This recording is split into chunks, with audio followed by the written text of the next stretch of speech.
Good morning students. अभी तक हम फंक्शनल इंग्लिश के 3 सेशन कर चुके हैं। आई होप आपने तीनों सेशन हैं अपनी नोटबुक के अंदर कंप्लीट कर लिए होंगे। कल किया था हमने last session talking about change. आज हम करेंगे हमारा next session planning and outing. Outing के लिए कैसे प्लानिंग करते हैं।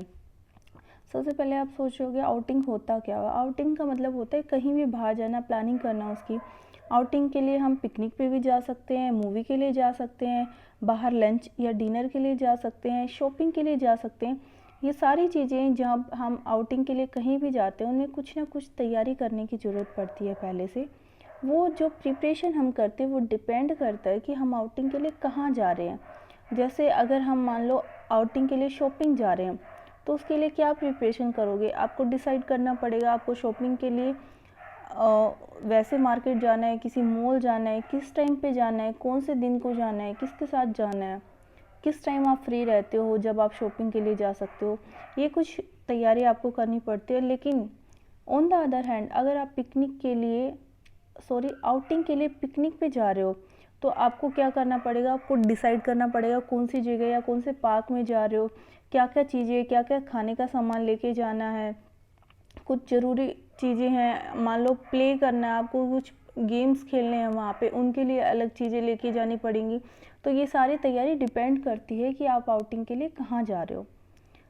उसके बाद इमेजिन करना है, मान लो आप पिकनिक के लिए अपनी फैमिली और फ्रेंड्स के साथ जा रहे हो तो आपको एक लिस्ट बनानी है, टू डू लिस्ट, कि आपको क्या क्या चाहिए, किन चीज़ों की ज़रूरत है। तो आप पिकनिक के लिए क्या क्या तैयारी करोगे उसके बारे में सोचो। कुछ सजेशन दिए गए हैं आउटिंग के लिए। जैसे मान लो हमें किसी से पूछना है, अपनी फ्रेंड से पूछना है या किसी को बोलना है, हम इन सेंटेंसेस का यूज़ भी कर सकते हैं।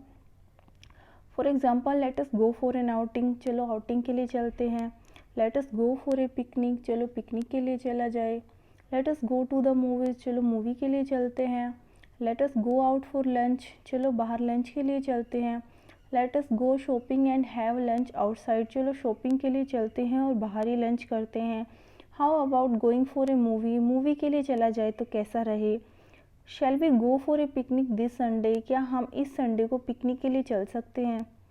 How about A shopping trip and lunch afterwards, कैसा रहे कि शॉपिंग ट्रिप के लिए हम चले और उसके बाद लंच करें।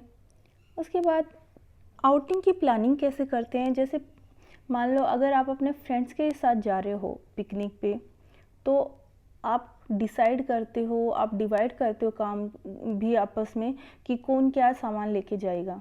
जैसे I will book the cab and you can arrange for the food, मैं कैब बुक कर दूंगा और तुम खाने का अरेंजमेंट कर लेना। You can take care of the plates and glasses, तुम प्लेट्स और ग्लासेस का देख लेना। Bring bottles of water, napkins and some plastic bags, कुछ पानी की बोतल्स, नैपकिन और कुछ प्लास्टिक बैग्स लेके आना।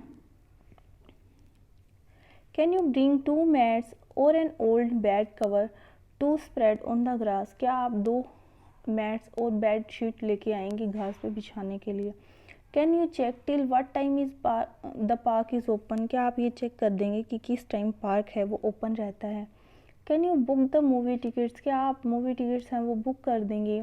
We can meet at 6 outside the theatre, हम थिएटर के बाहर 6 बजे मिलेंगे। I will call up Meena and Rakesh and see if they want to come along, मैं मीना और राकेश को कॉल करूँगा, उनसे पूछूंगा क्या वो भी साथ आना चाहते हैं।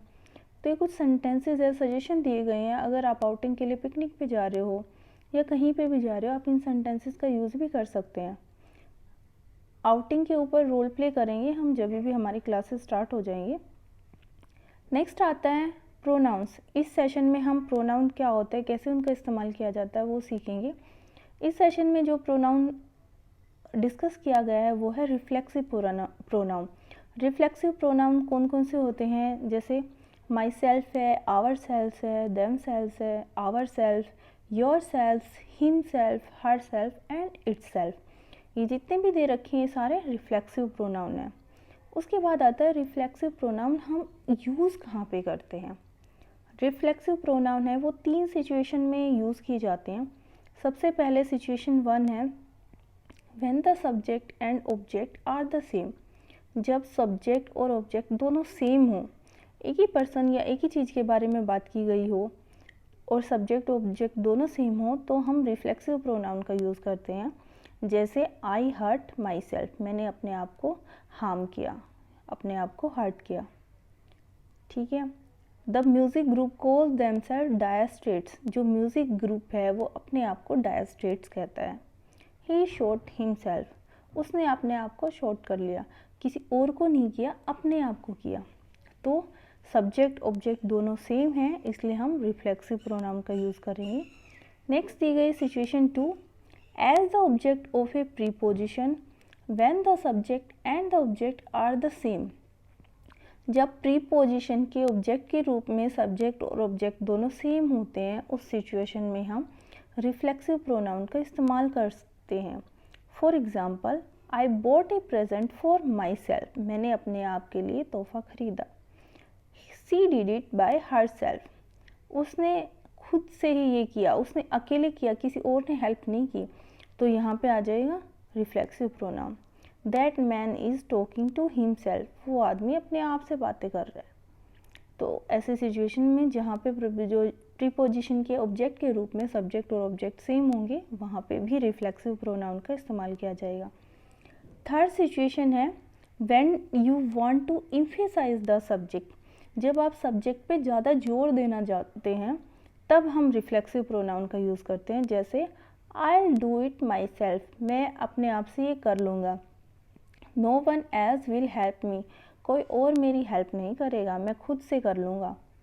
दे ate all the food themself, उन्होंने सारा खाना खुद ही खा लिया।